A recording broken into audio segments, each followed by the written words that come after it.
Hello, everyone, and welcome back. Hoping that you had a really nice spring break, or maybe you're still in the midst of your spring break.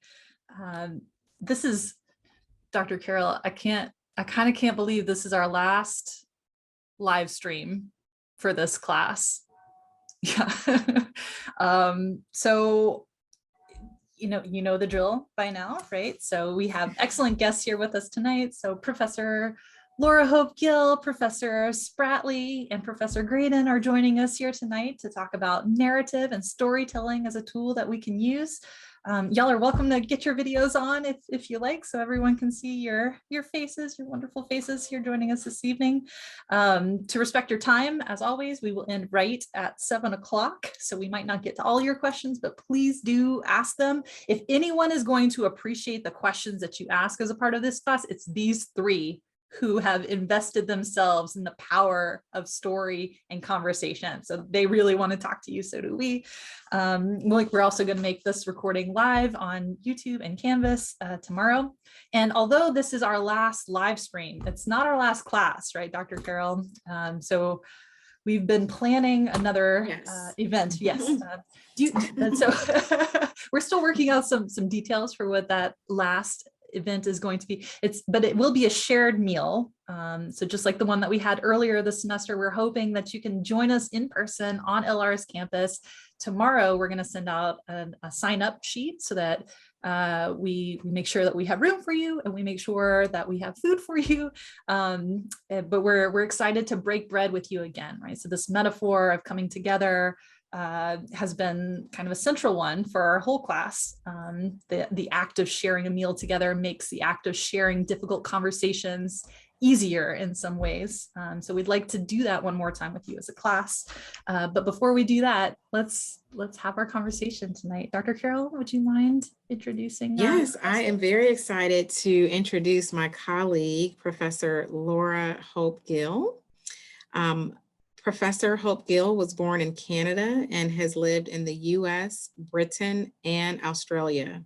She currently lives in Asheville, North Carolina, where she coordinates the Thomas Wolfe MFA program at Lenoir-Rhyne University, as well as the Narrative Healthcare program, which she launched in 2013 as a means of extending narrative and poetic writing to improve communication and address moral injury for physicians and patients. She was named the first poet laureate of the Blue Ridge Parkway by the National Park Service in 2010 for her book, The Soul Tree. Her two architectural histories of Asheville, Look Up Asheville 1 and 2, received awards from the North Carolina Society of Historians. She founded the city's multicultural poetry festival, Asheville Word Fest, in 2018, which received the first Harlan Gradin Award for Excellence in Public Humanities Programming. That was in 2010. She has been busy. She is an NC Arts Fellow for her creative nonfiction on deafness, and her memoir, The Deaf Sea Scrolls, explores her journey into deafness through the lens of social justice and listening. In 2021, she co-wrote and produced God's Promise at Cockpit Theatre in London, England.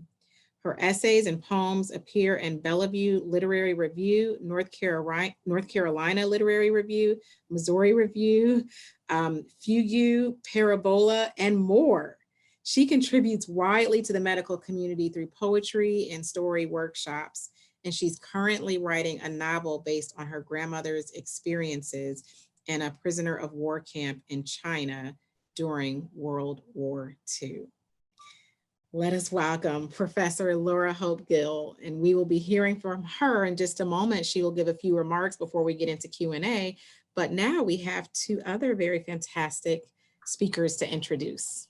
We're lucky we get a three for today. And you know what? We're lucky to have Professor Hope-Gill too, because she is broadcasting from Dingle, Ireland at this moment. So she flew in just today and made time to be with us here this evening. So we're very grateful to have her. And we're also grateful to have Dr. Harlan Gradin, who is a scholar emeritus with the North Carolina Humanities Council. He served on staff for 20 years from 1991 to 2011. Graydon earned his PhD in history from UNC Chapel Hill in 1991, and an AB with magna cum laude distinction in US history from Duke in 1978, and then his master's also in US history from UNC Chapel Hill. History and storytelling seem to go well together, right, Dr. Graydon? He is a recipient of the William Friday Fellowship in Human Relations, a program of the Wildacres Leadership Initiative, as inspiration behind and publisher of Crossroads. Harlan earned for the council the Helen and Martin Schwartz Prize for Excellence in Public Programming from the Federation of State Humanities Councils. In 2011, Governor Beverly Perdue awarded him the Order of the Longleaf Pine. And the council's own award for public humanities was renamed, as you just heard. Professor Hope-Gill won this, the Harlan Gradin Award for Excellence in the Public Humanities. So it's one thing to win an award. It's another thing entirely to have an award named after you. He is from New York City and has lived in Durham since the 70s. He's married and has one daughter. So welcome, Dr. Graydon. Thank you for joining us here this evening. And then an embarrassment of riches this evening, Professor Professor Danielle Spratley, excuse me. I told myself I wasn't going to mispronounce her name, and then I just did.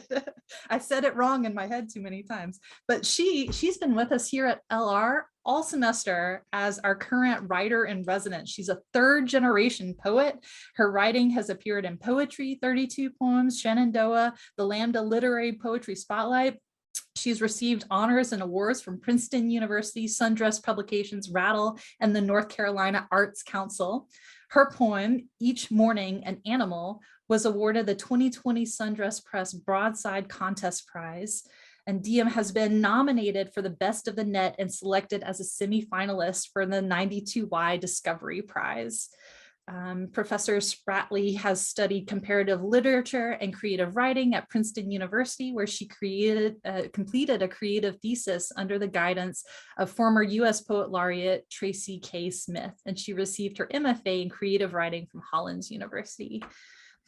Professor Spratley has led racial and social justice change work as a racial equity consultant, director of programs and strategy for Village of Wisdom, and as an AmeriCorps program director. She's been working in this area that we are addressing in our class very deeply. And she has supported organizations and communities across the country in strategic social change design, racial justice learning, and the integration of feminist, anti-racist, intersectional values with concrete policy and practice. I know I want to know more. Professor Spratley leads a free poetry workshop for BIPOC and LGBTQ+ writers and volunteers as a poetry reader for the Rumpus since 2009. And this is fun. We were talking about this before. Professor Spratley has skated and coached with Star City Roller Girls, Carolina Roller Derby, Bull City Roller Derby, and Team North Carolina. So I want to know more about you, and I'm excited that we get to have this conversation here this evening. But to get us started, Professor Hope-Gill, can you talk to us a little bit about your work that you've been doing, and some of your more creative projects and how you've been putting them into action where you live? Thank you so much. Well, first of all, I've been writing poetry since childhood, and I see it as a compass, as a guiding light, as something that has always kept me connected to my own humanity and connected me to all humanity, because poetry is a part of every culture and every story. And so this is where we really want to begin with where does it come from? and that light has kept me on this path. We've heard the phrase, follow your bliss, and poetry has been my bliss throughout my whole life. Anytime that I wasn't writing it, I just felt hollow. And so every wonderful thing that I've been a part of, or some of the wonderful things I actually had the honor of creating, comes from this one thing, this one voice inside that holds me to something, that holds me accountable to my own honesty. And my job at Lenoir-Rhyne University as a part of this is definitely along these lines.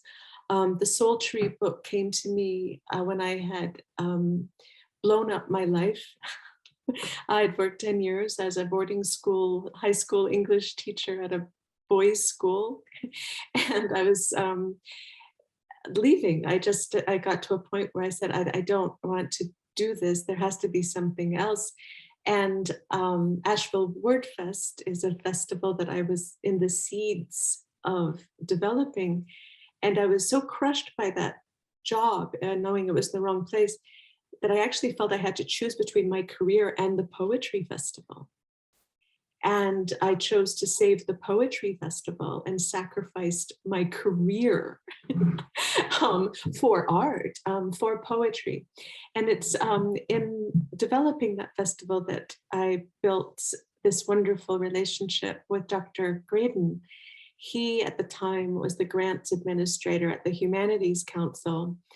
And I had submitted a grant saying, I want to do a poetry festival that brings as many from people from as many cultural contexts as we possibly can to the microphone. And this was in 2007. And I had just prior to this attended that huge AWP conference where they shoved 10,000 writers into one awkward hotel for one weekend and everyone feels lost. And I saw this huge poster, it's for the main stage event, and it had maybe 6 white poets and 1 Black poet down the lower left corner. And that was a life-changing moment for me, just staring at that poster and feeling that a great injustice was being done. That poster was offensive. That poster it was this very strong reaction. And that's why I want to begin the story with, like, poetry's been there with me all along. I think it's a form of internal justice. It's a form of internal balance. And when I saw that, I wanted to tear it apart. And I wrote the grant, and Dr. Graydon contacted me and asked me questions, really powerful questions. To summarize them all, they are, what are you doing? And do you know what you're doing? And do you have the resources to support what you're doing? Do you have a vision to justify and maintain and sustain what it is you're doing? Because Asheville is a tremendously broken city, and segregation is still a part of the city. Tourists come here and say, where are the Black people? And here I was wanting to start a festival that would get us all into one room. And the only cultural events where you would get people from multiple cultures in a room would be music. And I was like, that's not good enough, right? Why aren't we talking to each other? And so this was how I got to start working with Dr. Graydon. And I started a festival, and that has been running up until the pandemic, and a good 15-year run, I'd say. But everything that I've done has been guided by kind of what poetry says. And I believe that it's sort of a corrective force, and that connects to the work with story, right? The story too can serve as a corrective force. So that's my beginning, and I'm delighted to be here.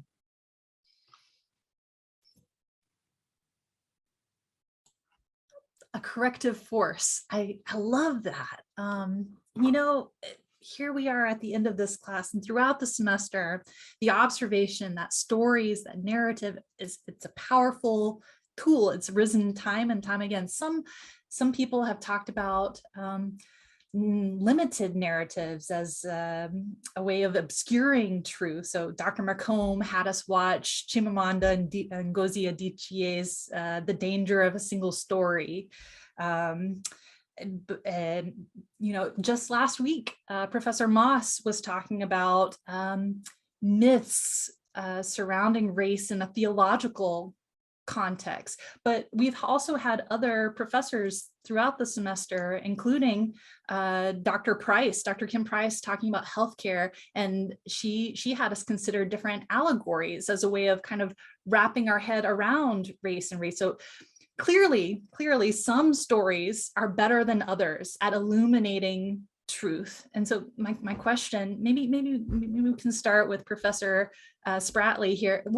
How can we tell better stories that illuminate rather than obscure? Yeah, I really appreciate that as a question and as kind of a framing too of this question: how do we tell stories that illuminate rather than obscure? And what it makes me think of is a lot of the progress that has happened in the writing world and that still needs to happen is, I hope, happening. I'm thinking about around the time that Professor Hope-Gill went to AWP and saw that poster. I also had my first introduction to AWP and to sort of the like professionalized writing world. I was a master's student in from 2008 to 2010, attended the conference then. And that was when I really started to learn more about like, what does the publishing industry look like? Who is winning awards? I wasn't framing it that way, of course, like I didn't have that perspective. And the names that were being raised in my classes and in these sort of these like ivory towers in the spaces where folks were getting money and funding and support were so overwhelmingly white.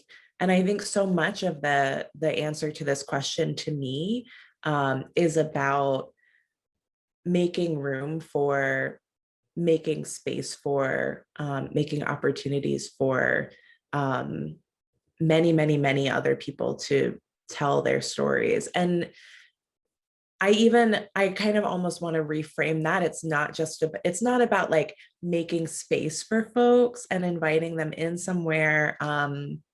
It's about allowing them to create the structures and the systems, the narratives that I'll say we as one of those people need. And I think that can also sort of like reframing the way that we think about inclusion can be a way to start to shift mindsets from, like we're inviting in BIPOC folks to tell their stories more often. We're inviting queer folks to tell their stories more often. We're inviting disabled folks to tell their stories more often. And rather, like, we've actually been missing out on these really powerful, talented, important voices.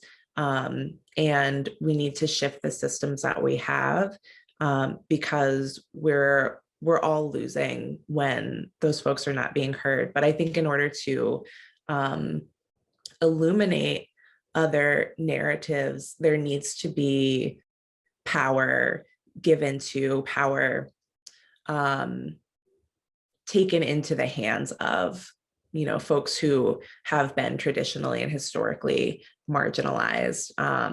So both like ways that these systems can, like the publishing world, university systems, ways that power can be shifted within those systems, and then ways that folks can create power and voice outside of those systems in revolutionary ways, I think is so much a part of how we get there.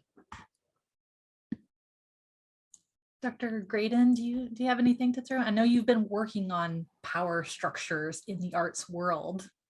Does what Professor Spratley is talking about, does that resonate? Well, I want to sort of connect what Dr. Hope-Gill and Dr. Spratley were saying through the role of public humanities.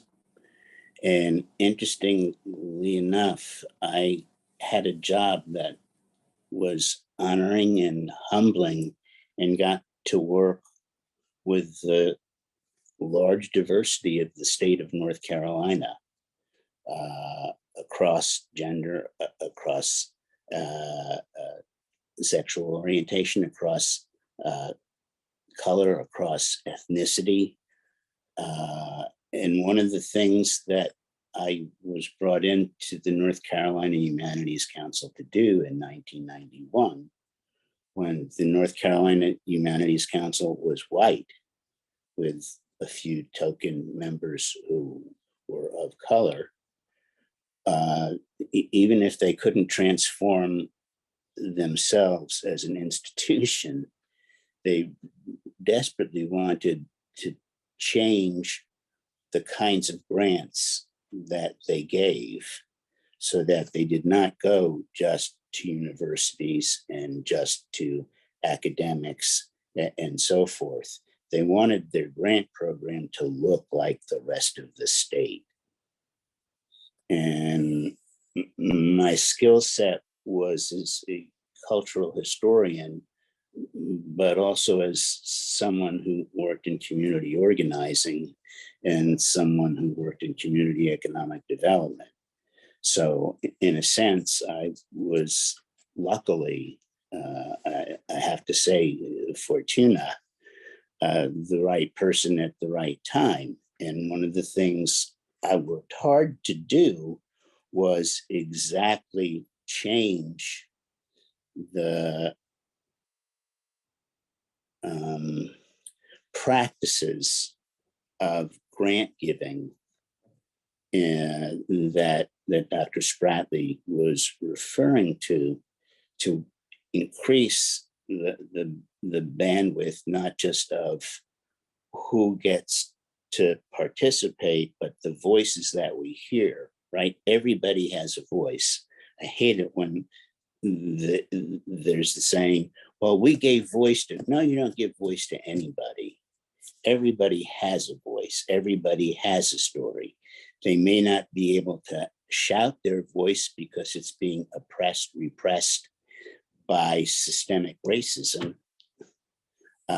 which also involves the economic system, cultural system, emotional system, language system, all wrapped around, interlocking and interpenetrating to keep those voices out.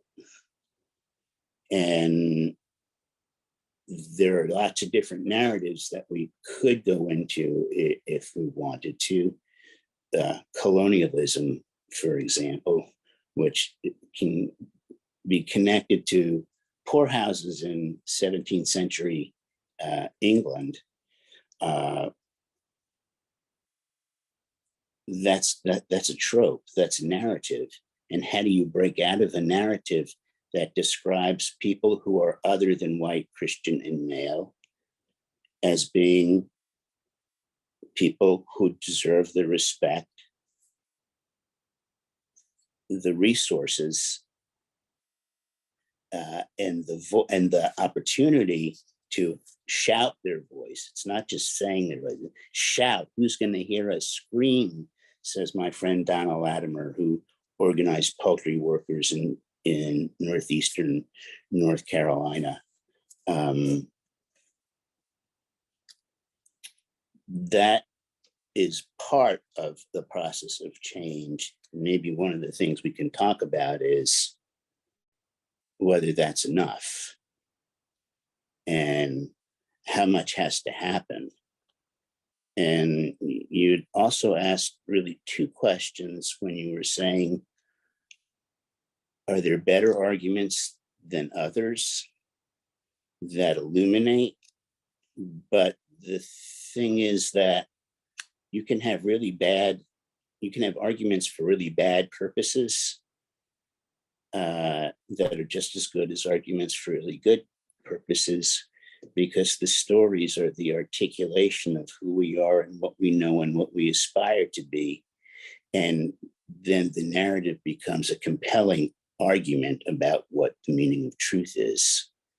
Let me be quiet now. That's great.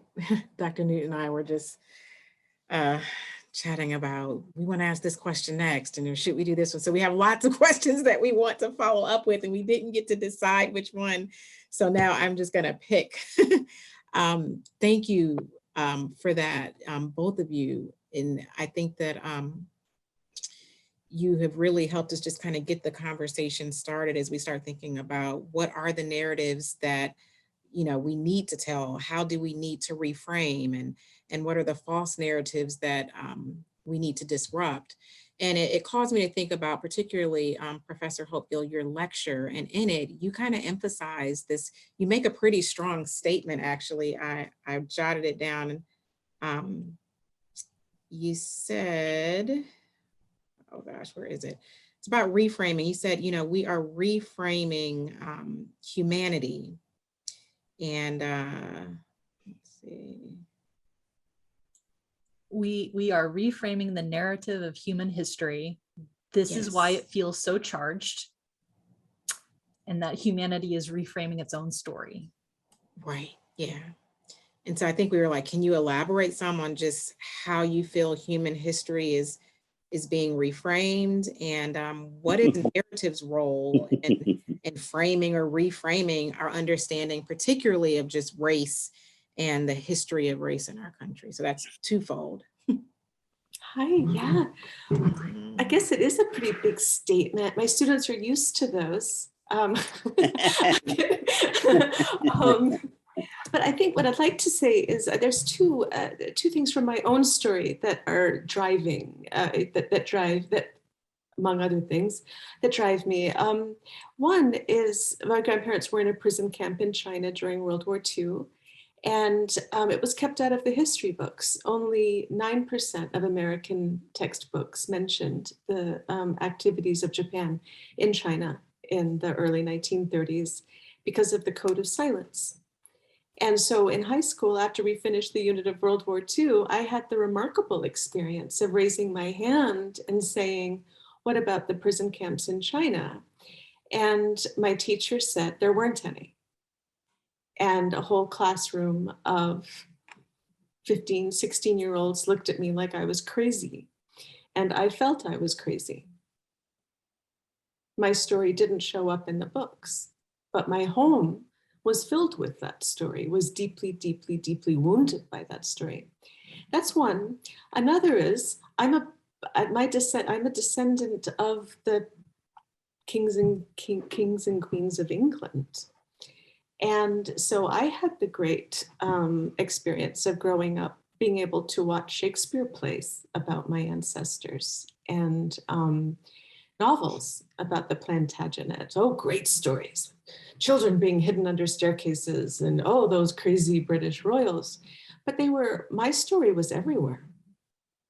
That part of my story was everywhere. But of course, you start growing up and wonder, why are some stories, why was I told there aren't any about one part of the story? So I was very, very aware of dominant and subordinate narratives. And when I was writing my master's thesis, it ended up being about domination and subordination within poems, and how poetry can be a place of working through paradoxes of competing narratives, competing truths, disparate truths cohabitating, and being accommodated within a form that still works somehow. And so it's an obsession to me. And this idea of humanity reframing its whole story, this is our moment. With social media, the editors left the room. Nobody was watching. Nobody could say, well, there were no gatekeepers. And so we have this remarkable moment where I can follow the route. I can follow Black with No Chaser, two of my favorite entities on social media, and experience narratives that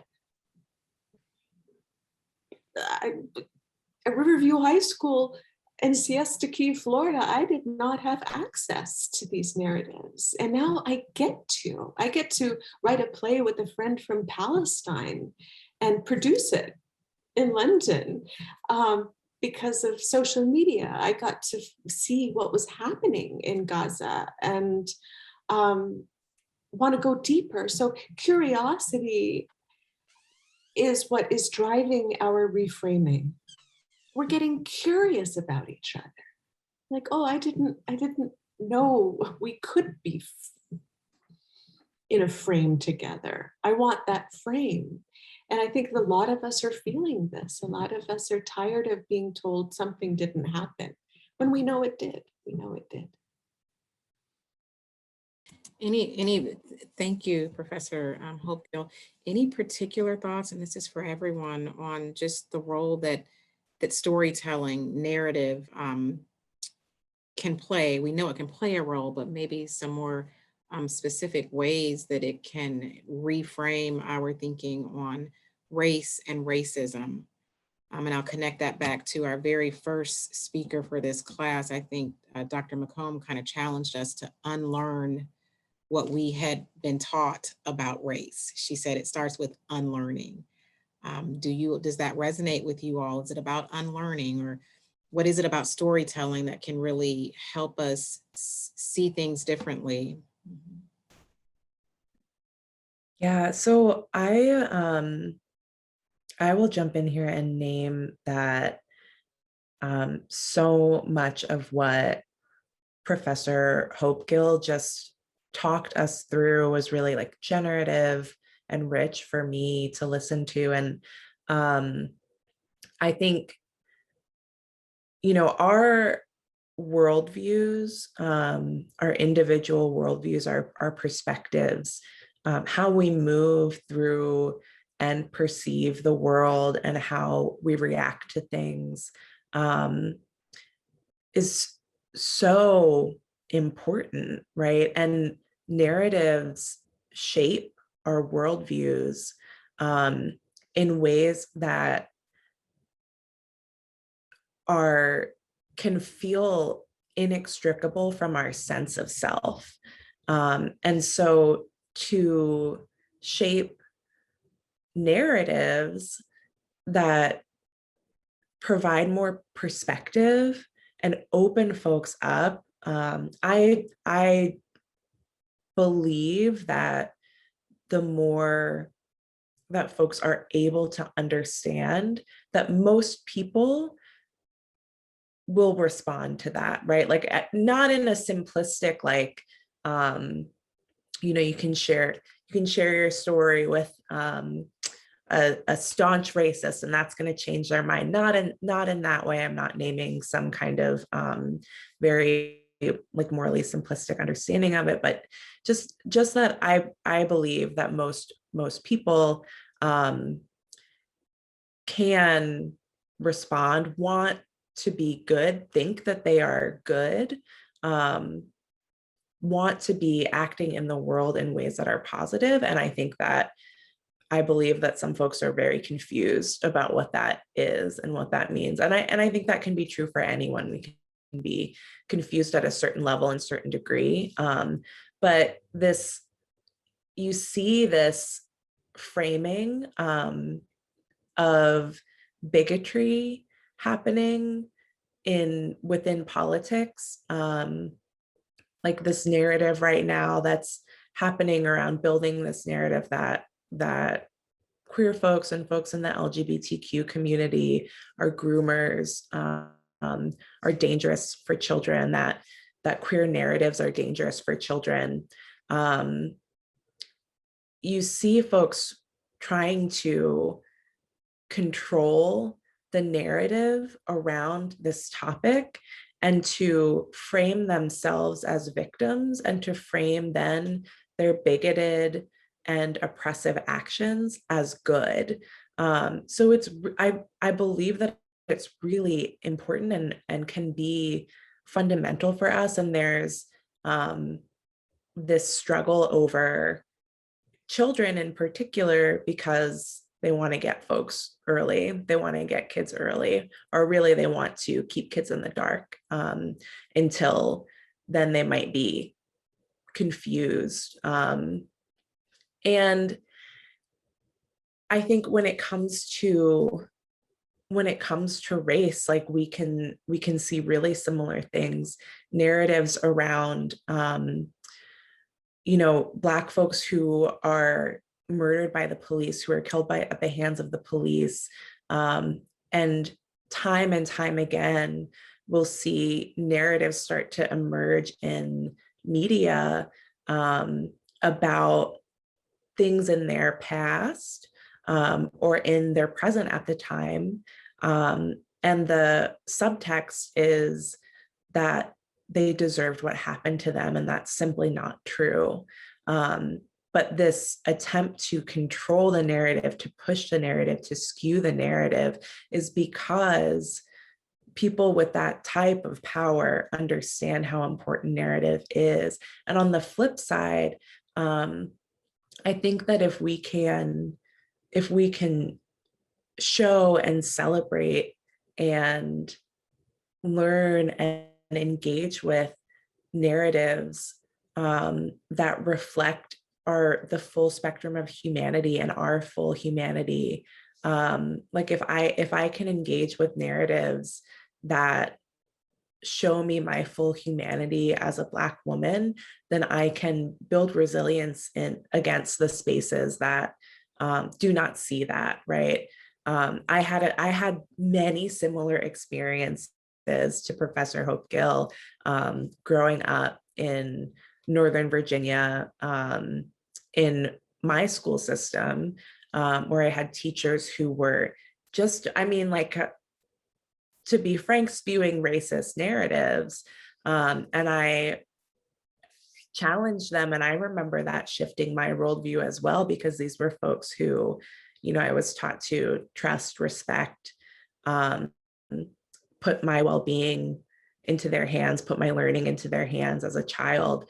And then I would see the shift in them, and they became people that I couldn't trust. But I had, at the very least, I had that resilience because I knew for a fact that the things that they were saying were either incorrect or racist. I could just see that those things were racist because I had the narratives that were supporting my ability to do that understanding, and I had them from an early age. And so that kind of power of narrative, I think, is a piece of what we're talking about. There's a related question. So like the kind of pushing back that you are both talking about, and that Dr. Graydon has been also a part of kind of pushing back structurally. Annie Fritschner in the Q&A, she asks, it feels like the more the story is being rewritten or recreated with many voices, so that reframing that y'all are talking about, the fear of some is that it is taking over with an iron fist. This seems in part to be some of the pushback against the 1619 Project too. How do we encourage the fearful to stay open to the stories of others? It's really, really hard.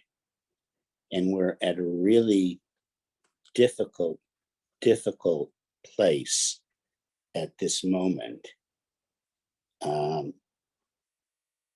In different articles and in different newspapers, why is critical race theory coming up now? What does that have to do with anything? Well, first of all, it was only in law schools, so it was never taught in public school. It was never taught even to undergraduates. You had to go to law school to study, but the key words were systemic racism. And why does systemic racism stay in power as systemic racism? And I forget who was talking about the dominant and subordinate narratives.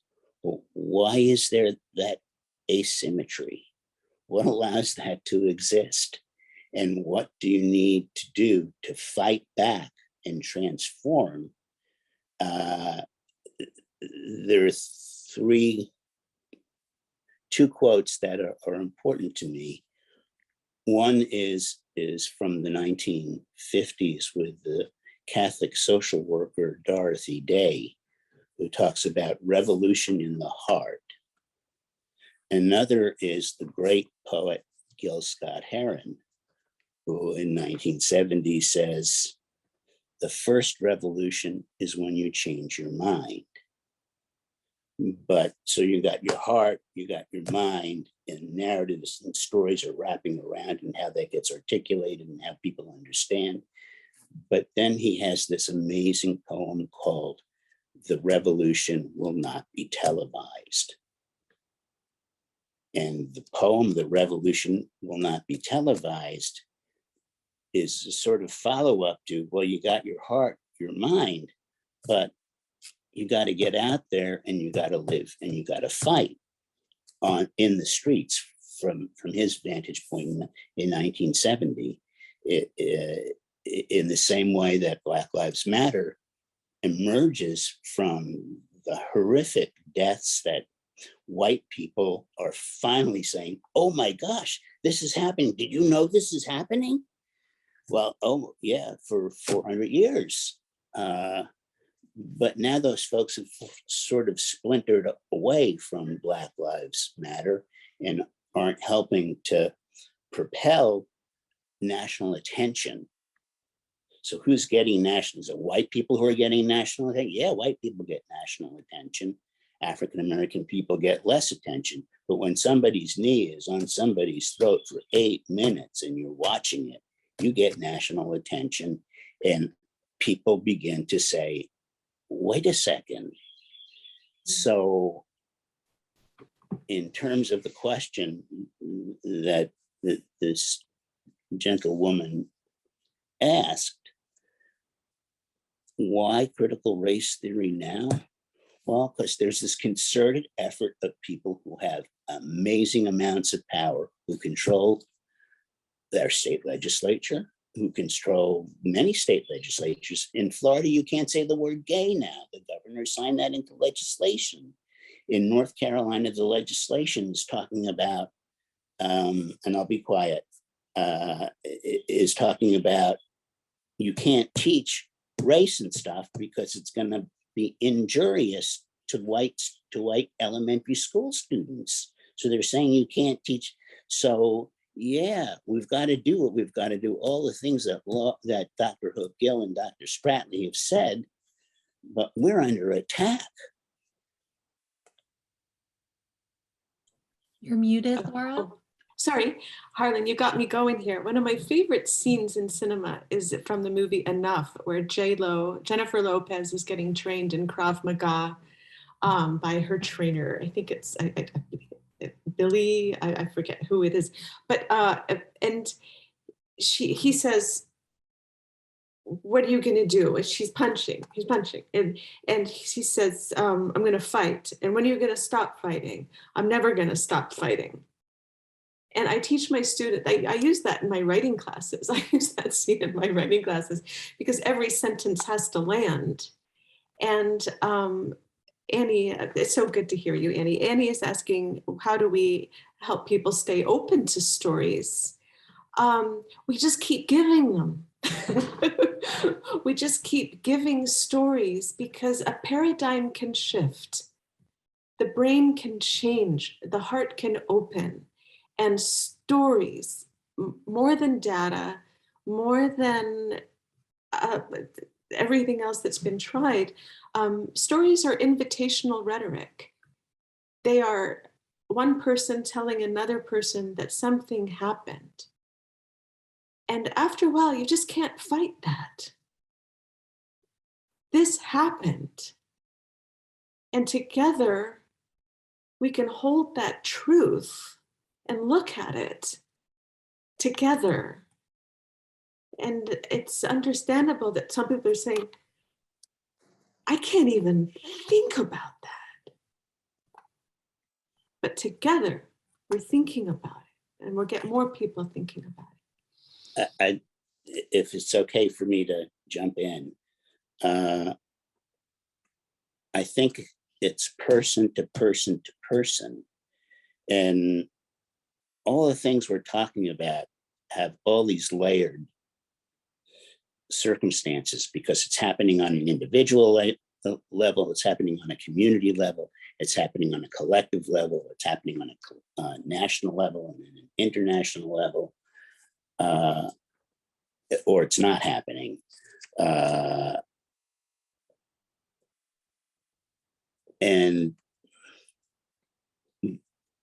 But what Dorothy Day and Gil Scott Heron were talking about is this is person to person. And we have to have the courage to see and hear and take in other people's pain for us to change hearts and to change minds. And, you know, we're in the middle of Passover, and the linkage is always Pharaoh's heart was hardened. Oh, how does Pharaoh's heart get hardened? Well, sometimes God hardens Pharaoh's heart, sometimes Pharaoh hardens. But what does it mean to harden your heart? It means to constrict it. So you can't let in any of the things any of us have been talking about today. And what do you need to do? What do you need to witness to say, oh my God? And I'd like to read something, and it was from the Crossroads that I had sent in, a life worth mentioning about homelessness. And Sharon Jordan Holland in 2001, she says, who was a formerly homeless person, maybe someone will know that I was a human being, that I did have a heart that pumped, that I did breathe air, even though they may have rolled by me on the streets and said, roll this window up, we don't want to be around her, she's low life. Someone could read my story and say, this person actually lived. And that's the first moment, but it's a moment. And the question then becomes, what do you need to do? And this is what this young woman's question also revolves around. What do you need to do to keep it going and going and going, moment after moment after moment after moment after moment? Because the minute you stop doing moment after moment after moment after moment, it stops. You know, I think that gets to Professor Hope-Gill. She had us read an article about narrative change. So using narrative as a means of bringing about the change that we want to see in our society, more equity. Rashad Robinson, but he pointed out that empathy isn't enough. Like, I'm totally grooving on what y'all are saying, and I love me some Dorothy Day, but how do we get from first moment to a sustainable change? What do you think, Professor Spratley? Yeah, so this is bringing up so many thoughts for me, and I want to name a couple things and then kind of zoom out and back to think about history. But, you know, when it comes to empathy and activating empathy in folks, and even when it comes to the last question around, like, how do we deal with this pushback to more voices? I just want to name sometimes the outrage that folks display. Let's say, since we're talking about race specifically, that white folks can often display, that some white folks can display in response to the voices of BIPOC folks, and particularly Black folks, is just an emotional manipulation tactic.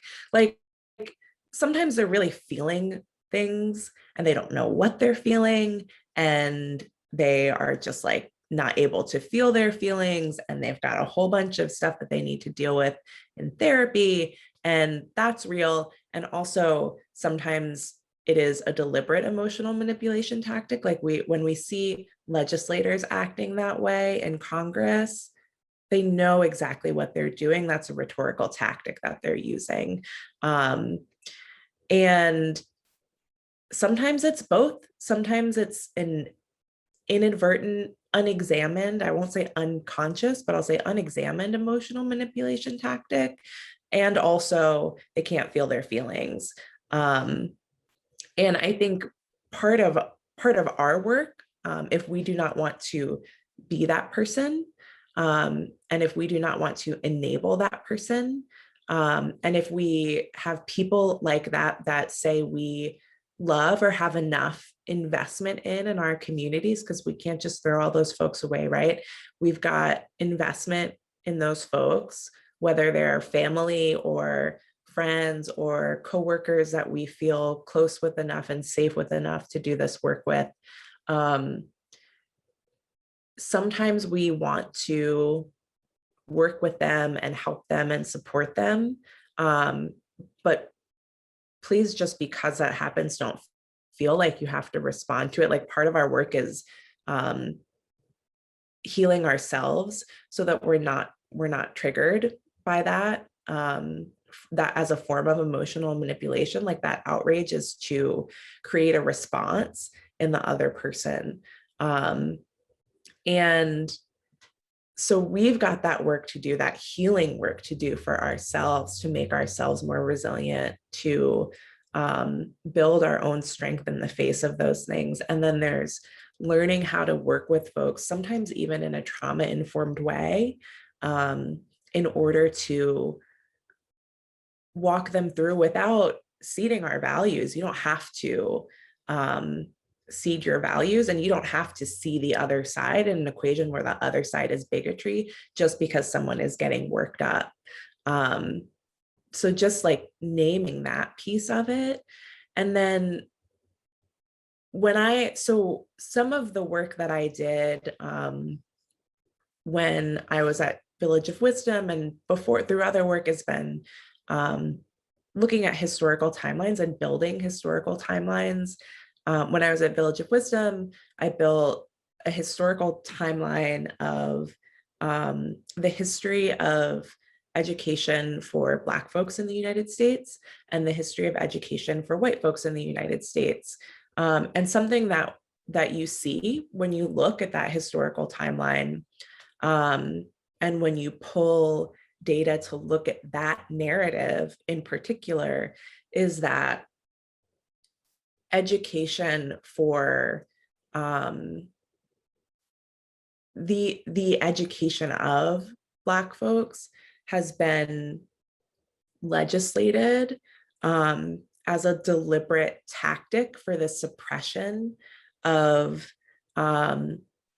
gains in power by Black folks. So it's a power suppression tool when we see this anti-critical race theory legislation come up. That's a tool of suppression of power deliberately. You can see there are resonances of that in legislation that came out in the 1800s after multiple slave rebellions, and in particular Nat Turner's rebellion, around a lot of legislation that was around like not teaching enslaved people to read and write happened in response to slave rebellion, because it was a way to prevent people from being able to organize across plantations because they wouldn't be able to pass each other reading materials. And so like you see this sort of thing happen. It also meant that like folks would be less likely to be able to become preachers and then organize in that way. There was also legislation that happened around like the number of enslaved people who could gather at a time. And so when you start to connect those dots, it becomes so obvious what's happening. And we're so in our present, we can be so in our present moment that we don't see those things. And I think in particular for young folks who were raised without, in our public school system at least, were raised without many of these stories and these narratives at their disposal, and are being exposed to them. I think that there is kind of this struggle over their consciousness of these facts, these historical facts. And I think it's worth, like, whenever someone doesn't want you to know something that's true, that happened, it's worth asking, like, what do they have to gain from me not having this knowledge? That's great. And that's a great segue into what probably will maybe be our final question, just looking at the time. You know, what do we have to gain from, what do they have to gain from us not knowing this knowledge, right? Or they're selecting what stories they tell us. So my question to all of you all is, so what are the stories that we should be passing down to the coming generations about race, and particularly racial identity? And I'd love for us to think beyond just, you know, interracial, you know, Black, white, you know, but let's think also, what are the identity stories that we need to tell each group? You know, what should we be saying about racial identity to young Black children, to young white children? What stories should we pass down? And that's for whoever wants to jump in there. I'll start. That's a loaded And question tell too. me mute if I'm not giving enough time for other people. I think an easier question to answer is, what are the stories that should not be told? Who are we to decide what are the stories that should be told? I'm a white guy. I'm not going to say this is the story of Black experience that should be told. That's not appropriate for me. But I do know, as an historian, stories of slave resistance and slave revolts, and throughout, resilience, resistance, respect, integrity. Those are cores to whatever stories need to get told.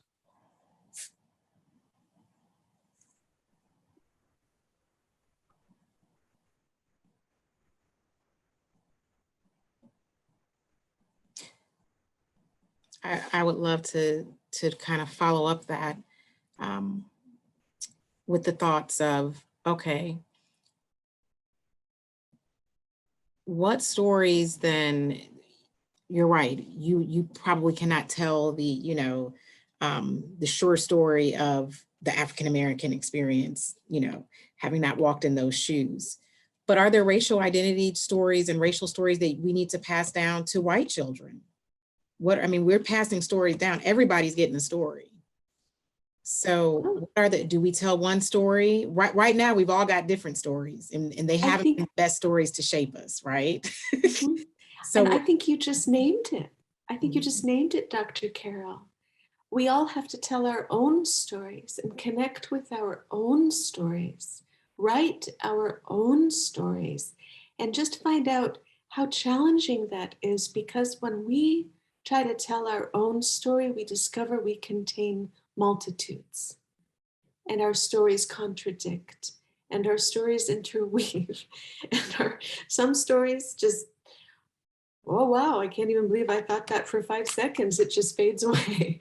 And I think that encouraging storytelling, and I don't mean, I mean telling our own stories, having children connect with their own story so they can discover their own humanity, so nobody else can define it for them.